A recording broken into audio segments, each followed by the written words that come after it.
basically something I have a great passion for, because I think that there's an awful lot of the travellers' culture done away with today. We say like camping and like holding their own animals like horses and things like that. I seen it from my mother. I seen my mother doing it. I seen her making them, put them into a basket and put them to one side. She didn't sit down like this. She didn't take me to one side and say, this is what you do. You just watch it. But I do get the grandchildren, and I do try to be a bit more professional with them, like, although I won't let them use a scissor like or anything like that, but I do be as best I can and let them make the flower, do you know what I mean? And then they love it, and they'll bring them back to the mothers. Then I have a lady back the street back here, and it's my grandson, and every time he comes down, Granny, will you make a few flowers? And he brings them back to her, you know, the mother, and he's so delighted with them, God help us. Like, this is like a big thing going back to the street, like a big medal. Wouldn't that be nice if you had a big hat going to the wedding? There on the side of your head like that. Wouldn't it be nice? Or wouldn't it be nice to add to one of those, like? You'd have two different colours you could do it. My mother was to leave me anything. She was to leave me her cooking, because she was a great cook. She was a great baker. She was a great dinner maker. And at Christmas, please, the dinners was lovely. But this would be the one thing, I suppose. Plus, she used to do a lot of things. She'd do the house, curtains.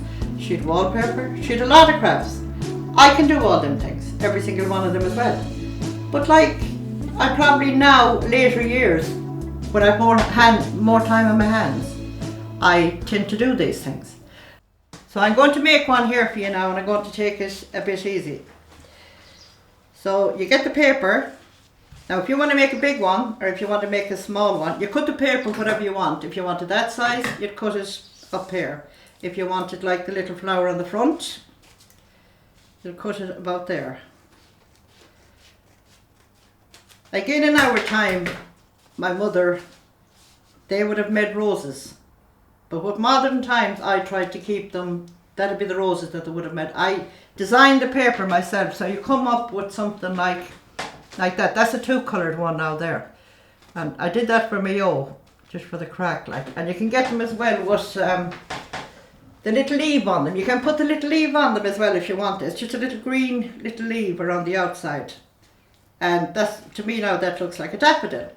But if you just want to do a plain one and don't have to make any design or whatever, all you have to do is get the paper. Let the paper roll out so it won't be as hard for you when you're bringing it together.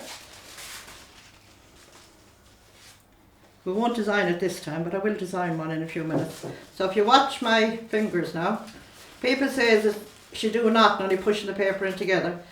But it's not. There is a little bit of a knack, because if you get the paper and push it together, like that, you're going to end up with a big stump in the bottom, but you're not getting the wire around it.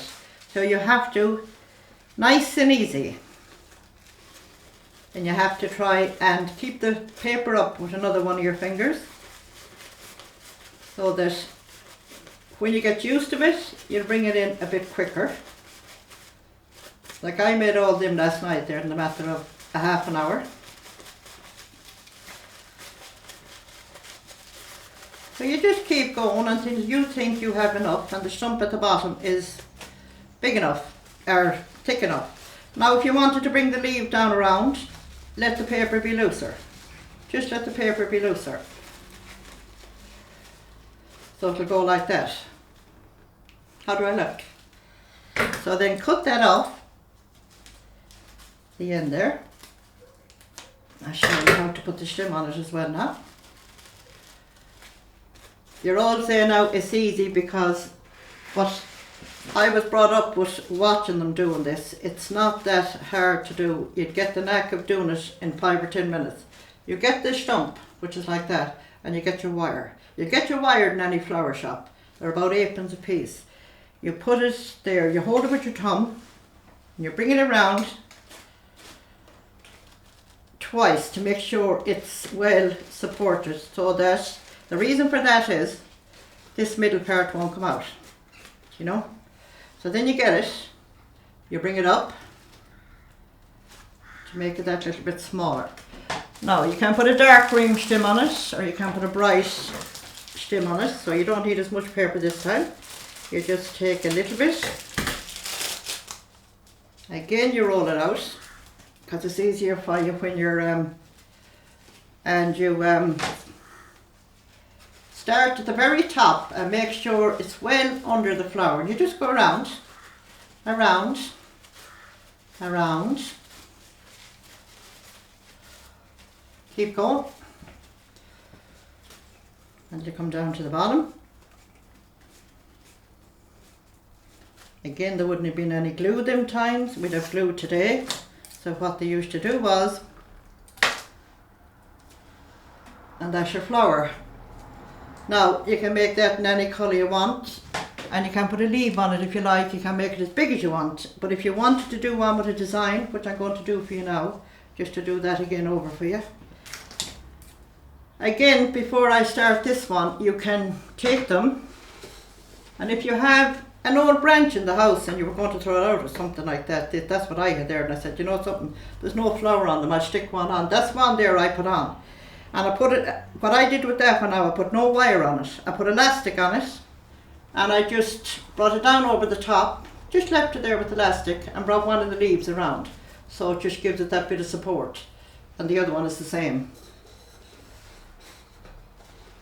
Now, we'll do one with a design this time, just to show you what I'm talking about, design. You can go any way you like. You can go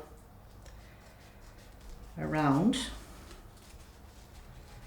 It's up to you to, I do make buntings out of these, and these little pieces at Halloween now, I'd make it in black and colours like that, and I'd open that out. Because it's usually longer than that, and I'd spread it around the windows because you wouldn't have to be buying decorations then.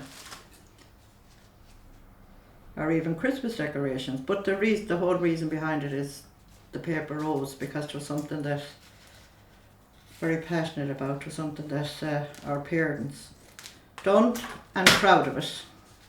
Sometimes the paper sticks, this is my only problem now, and when it sticks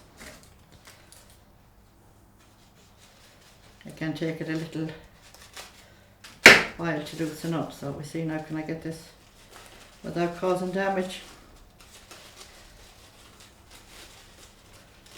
You see, when you cut it, you squeeze the top of it a bit tighter, so it tends to stick a bit more.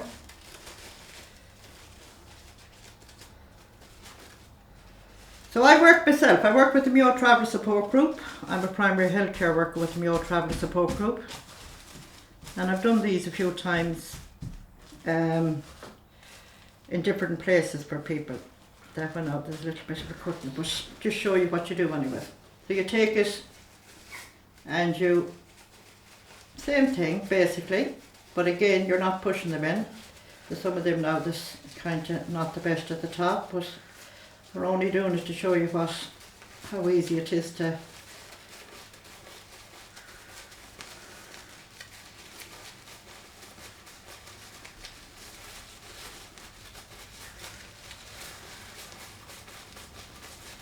now that can put your mind of Adelia. There's flowers out there that has all little leaves on them like that, and they come in all different colours. I often bought them down the town for the garden. And again, you go along, as you can see,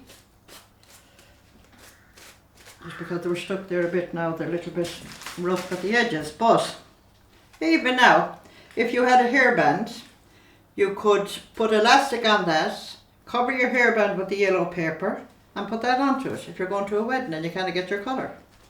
You see? Especially if it's dry, because if it's wet, your flower is going to come down out of the rain.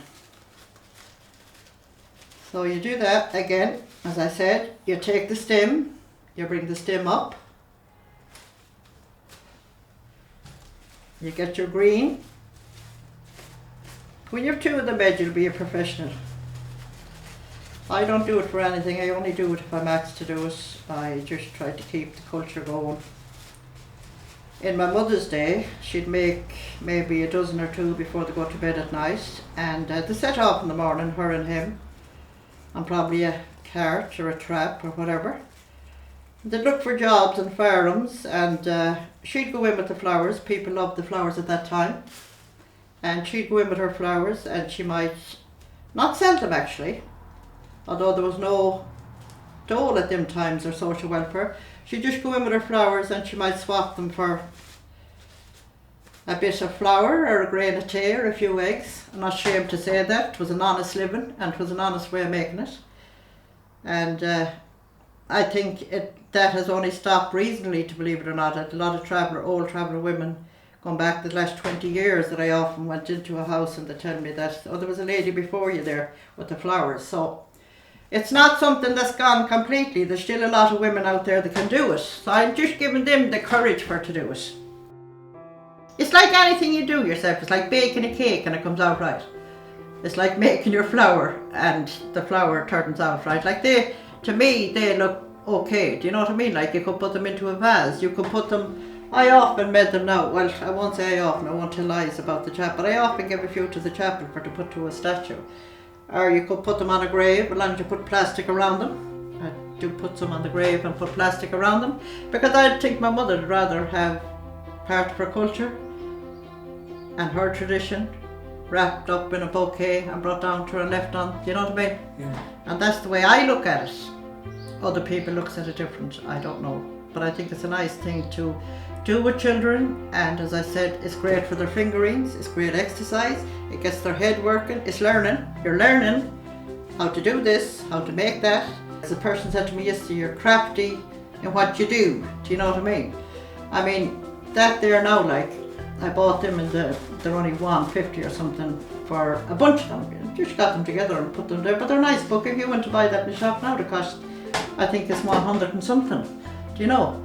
People can't afford them sort of things like. So there's lots of things you can do, but you just, when I joined the school there, when I joined Mayo Travellers Support Group, the woman said to me, what skills have you got? I said, I don't have any skills. I'm educated. I said, but if you seen all the skills we had, we just had to bring them out.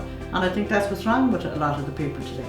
They don't think that they have these things. But if you look back in our parents' time, when they could go out to the houses and they could mend buckets and they could mend anything that was made out of tin, but the plastic, when the plastic came in, that took away that job from them. They could dike a wall. Again, contractors is doing the walls now. Chimblies, they could clean the chimbley with their own few little rods in the back of the bicycle or on the side of the cart. But again, there's somebody going around in a van with a machine now doing that. So a lot of the things was taken from the travellers as well. Her mother was a country woman, but Daddy himself was born on the side of the road, reared on the side of the road. His mother passed away a young woman and he had to bring up the family. So there was no schooling there like, and yet he made his own wagon on the hill. Wagon now, that is big tourism today. If you go into countries today, you will see the wagons and you see the horses in all those big places, and to take them out now is costing a fortune. Daddy used to make wagons, he used to make the trap, he used to make the side cart. Do you know what I mean? So I could go on